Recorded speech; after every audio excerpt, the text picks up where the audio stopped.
Hi guys, and welcome back to Scale Motor. Today it's not going to be the best video.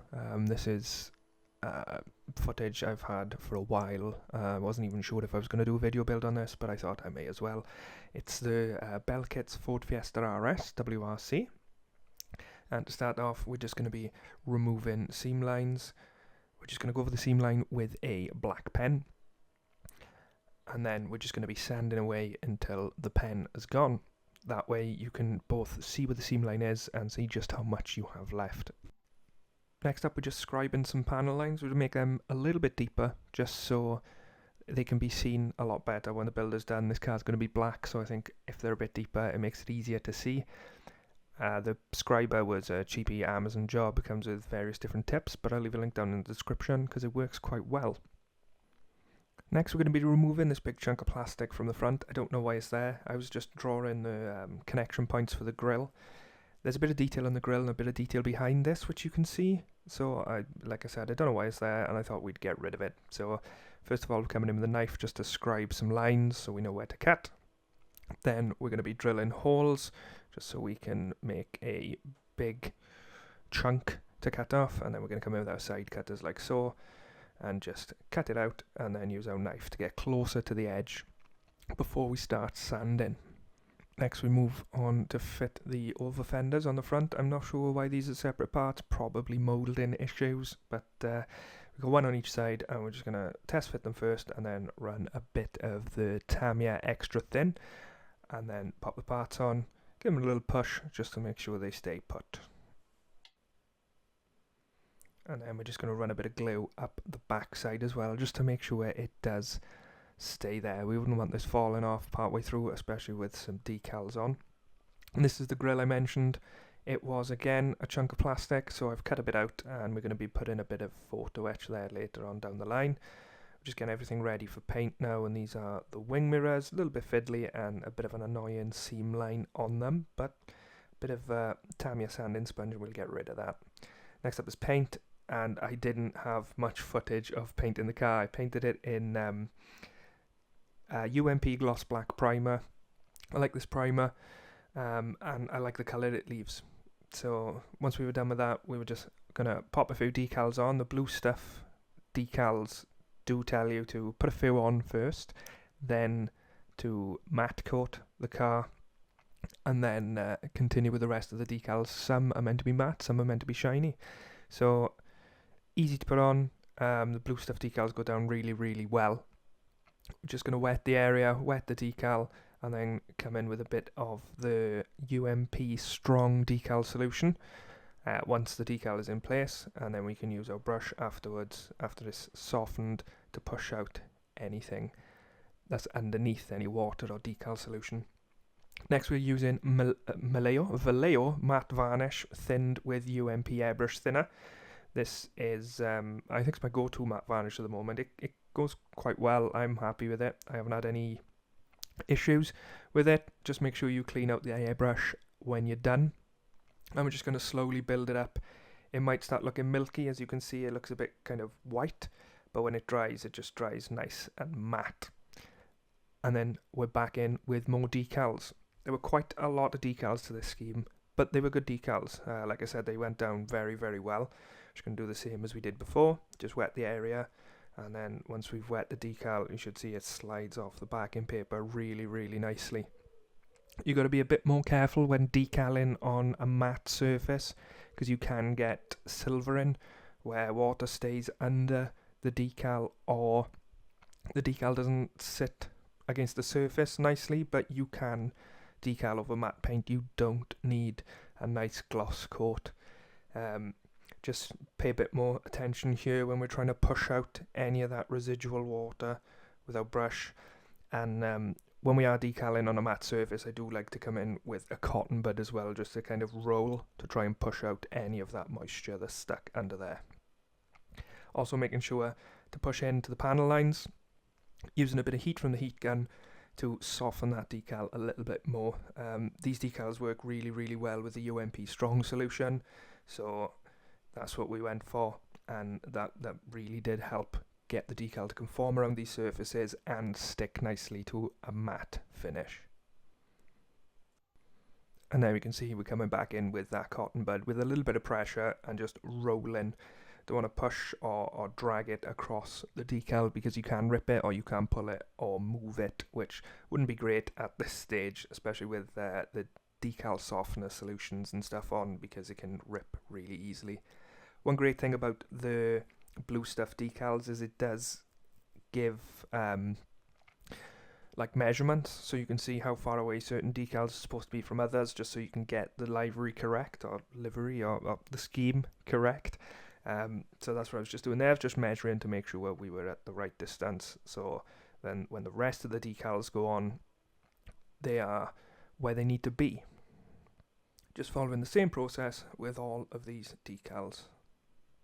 Then we were ready for a bit of paint on the windows, so we're just coming in with the window masks. These are included in the kit, I believe. I can't remember if it was the blue stuff Transkit or the Belkits kit. I believe they were actually in the kit. Easy to put on. I just make sure I detack them. As I do with anything, I kind of stick to clear glass, just because we don't want to leave any residue, because it can be a nightmare to get off. You can, if you want, then mask the other side just completely, just to make sure, you know, you don't get any overspray, but I tend to avoid doing that, and I'm just careful with my airbrush, because, again, I don't want to leave any residue, because it can be a nightmare to remove. The masks can be a little fiddly, but if you take your time, you shouldn't really have any issues. Again, UMP gloss black primer. We're priming some body parts here. This is the spoiler, and we were also going to use this for the back of the glass. Just be careful, just make sure your aim is right before pulling that trigger. It doesn't really matter too much if you get a bit of overspray, because it can always be removed, but if you're careful, you won't even have to remove anything. This is the lights, the rear lights. This was painted silver after it was primed. I like using the gloss black primer because it's a good primer for under metallics as well. Coming to put the glass in. The glass in these kits is really good, to be honest. We don't need any glue. They kind of click into place. Can be a little fiddly, but once they're in place, they're not really going anywhere unless the model takes quite a bit of a knock. So, like I said, there's no glue on this. Just popped them in, and it didn't fall out at any point. There we go. And then, because we've been manhandling that glass, just make sure you give it a wipe. I'm just using a bit of old t-shirt, I think. Just a bit of any kind of cotton you got lying around. It doesn't have to bother with a microfiber. And then we were doing the sun visor decal. This went down really, really nicely, just because we do have a nice, flat, smooth surface. So yeah, not much really to report. And there we are, all decaled up.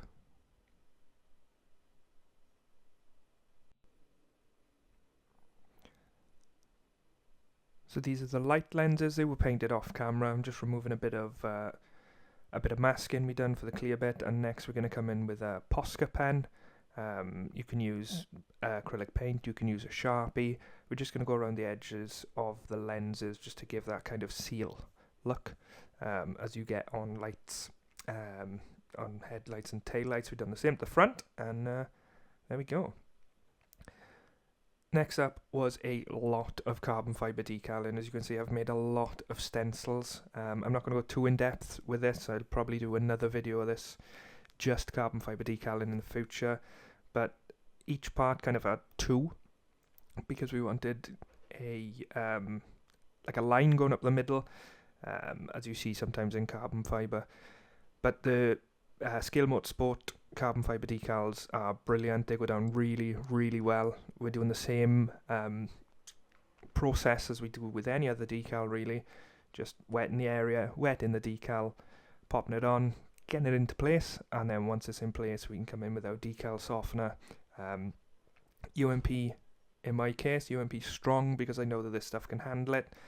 And then once that's done, then we'll come in with a heat gun, add a bit of heat, and what the heat does is it kind of seems like it kind of shrinks the decal slightly, so it clings to whatever you're sticking it on.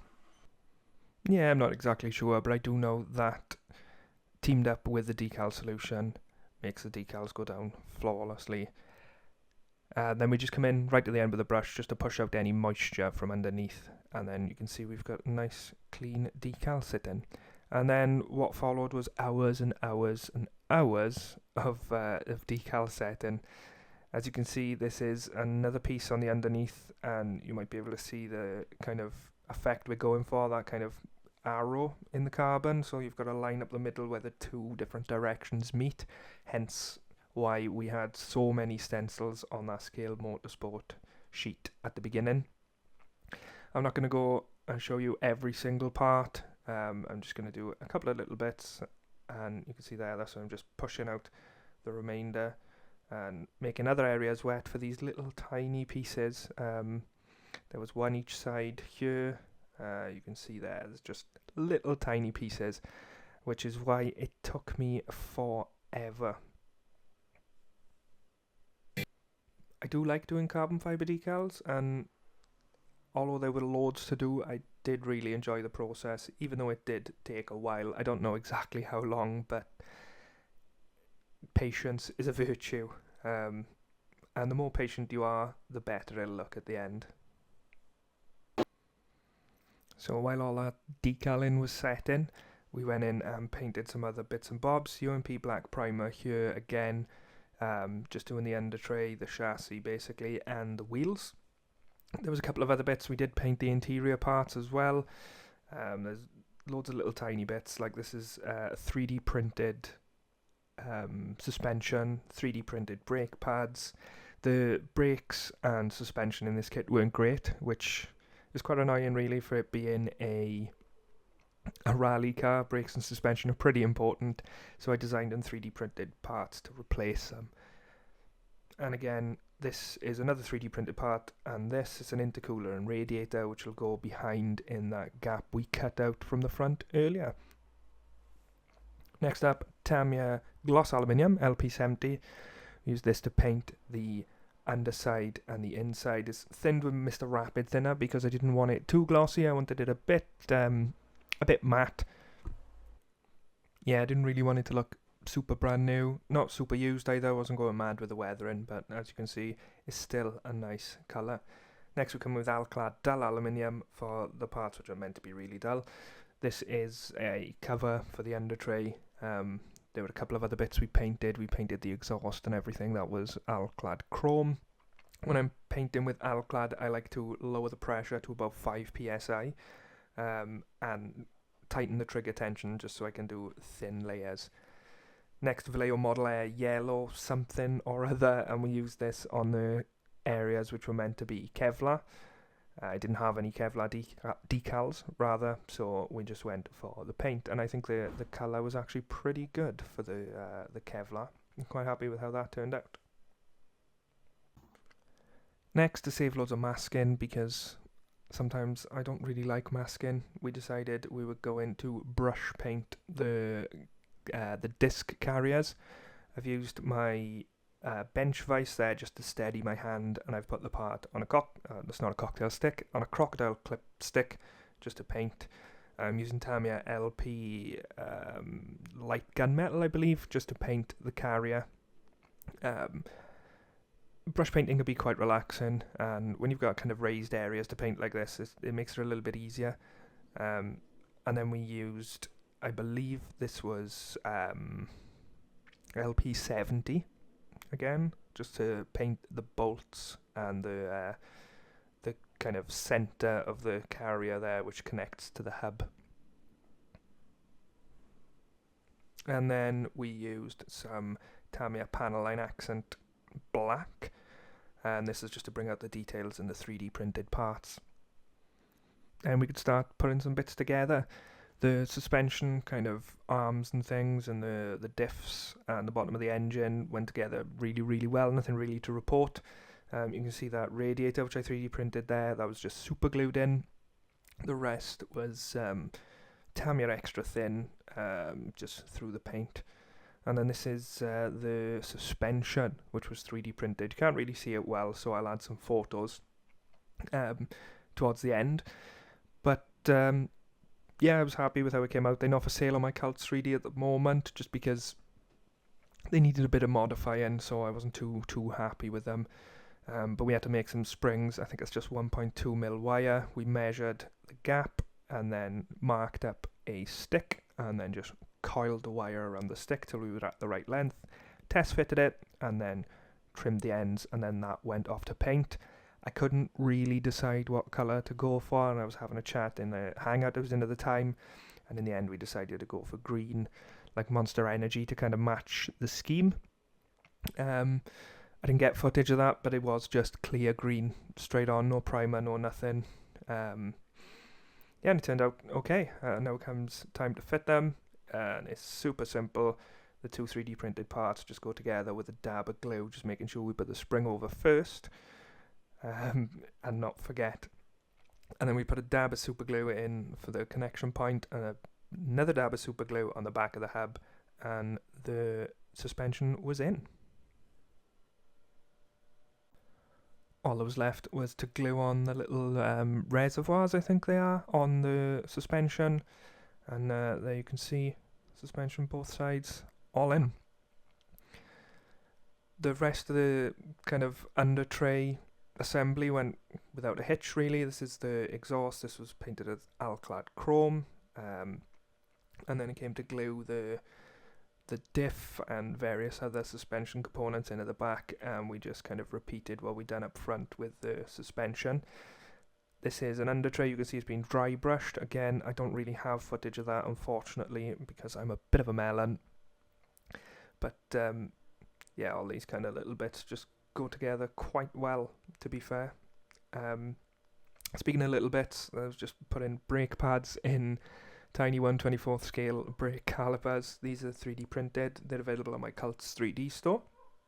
But I just popped the rear pad in, pushed the caliper on. The fit is quite nice, especially with the paint. No glue is needed. They're already quite thin. I didn't want to leave extra space for glue, and I thought a kind of interference fit would be fine.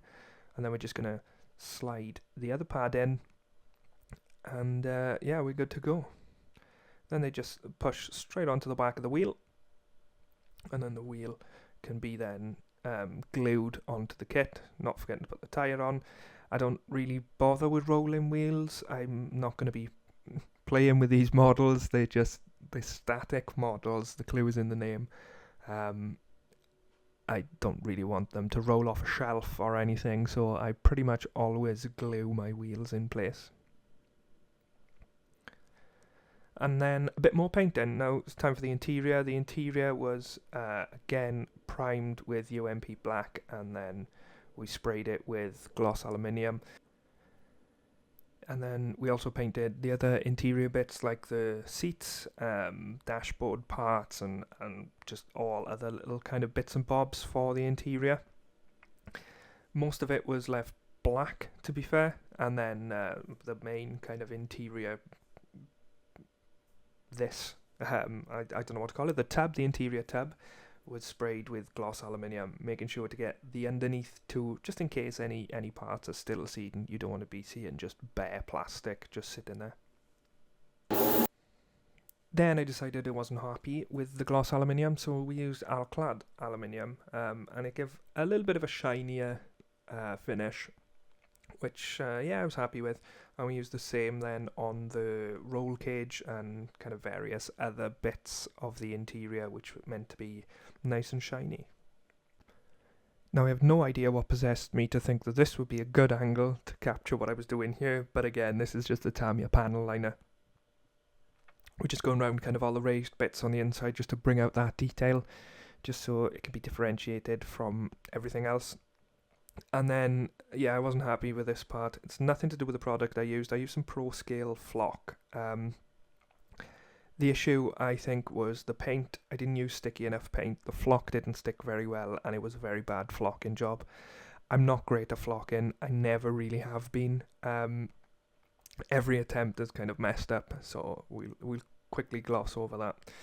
The blue stuff set comes with some nice masks, or templates rather, for the carbon decals on the back of the seat.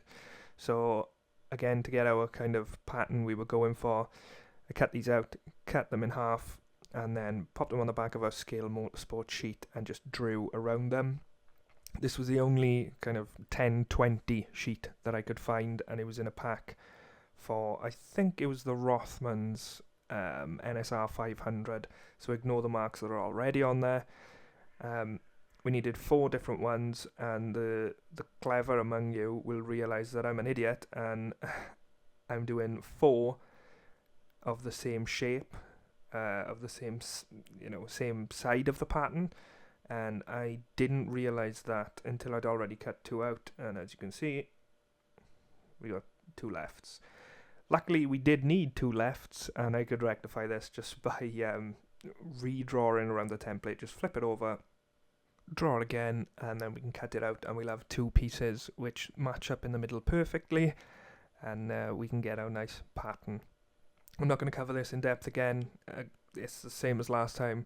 Wet in the decal, wet in the part, get the decal on where you need it to be.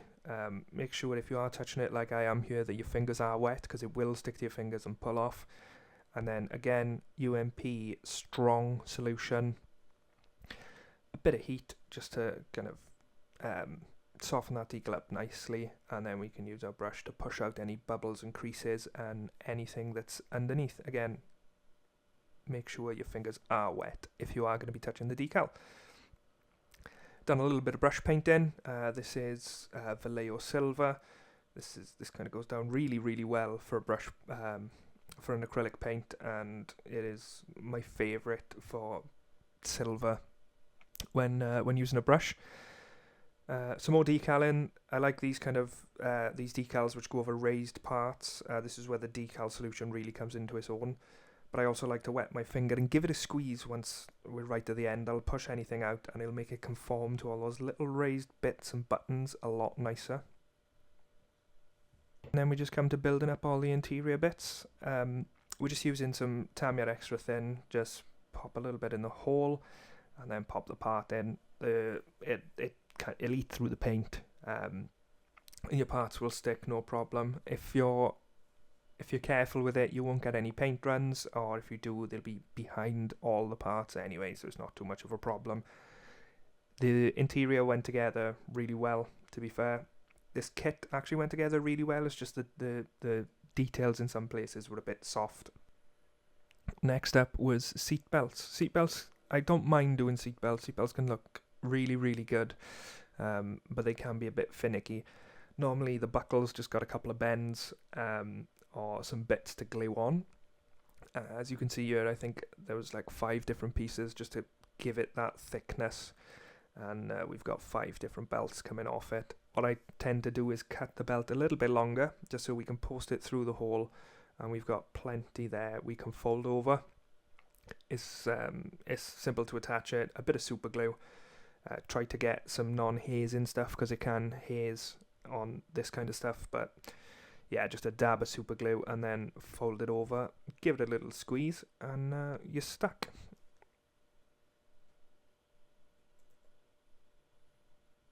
And you can see it was the first bit. I didn't record all of it because it was pretty much the same. There are buckles on there, but you just post the ribbon through. And we've left these top bits a little bit longer because they are going to connect to the roll cage. And there you can see my terrible flocking job on the seats. The decals on the seat belts. What I like to do is just put a bit of Tamiya extra thin on. It might seem a bit daft, but that really, really helps the decals stick to this kind of fabric. It doesn't ruin them as long as you're a little bit conservative with the decals, and there we go. Now I'm just going to be going through a few photos of the build. Like I said, it wasn't a great video. I didn't have the best footage, so I'm just going to be showing a couple of photos. There's the grille at the front, which we removed quite a bit of material from, and you can see why.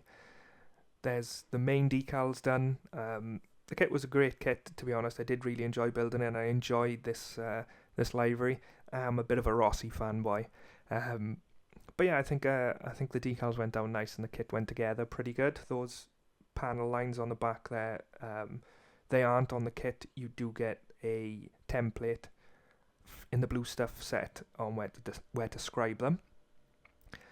You can see the carbon fibre pattern I was talking about, where it kind of meets in the middle. There was a lot of carbon fibring to do, but that, I did really, really enjoy it, to be fair. Just take your time when you are doing stuff like that. And there's the body, all done up in all the decals, all the lights and everything. Yeah, quite happy with it, to be fair. Little bits of carbon added, some 3D printed parts, the discs and calipers and suspension. I had to redesign them and print them because they just, the kit stuff just didn't look great, to be fair. But it came out pretty good in the end. There's the discs and the suspension. There's the under tray with a bit of weathering done. Just light weathering, some dry brushing. There you can see the suspension and the brakes. The brakes are so much better than the kit parts. There you can see my terrible flocking, and you can see there's a lot done on the interior. You can see there's a harness around the spare wheel. There's quite a bit done. And then I decided I was going to print some axle stands and leave those front wheels off because I really, really wanted to show off that suspension setup. I'm really happy with the suspension, to be fair, which is why I wanted to show it off. So the axle stands, again, designed and 3D printed by myself. There they are. This sits proudly in my display case. I was thinking about selling. I've been selling off some built models just to make space. But I'm not sure. I do really like it. The discs and calipers and suspension come out quite well, I think, to be fair. But yeah, quite happy with the build. It was a fun build. I would recommend the kit to anyone. And if you've got a 3D printer, I know for some nice brakes. There's two different versions of the brakes. One with the wheel studs, just if you want to display with the wheels off, and one without the wheel studs if you want to just pop them in. But yeah, that's another build done and dusted. Thank you guys for coming back. I hope you enjoyed, and I'll catch you next time.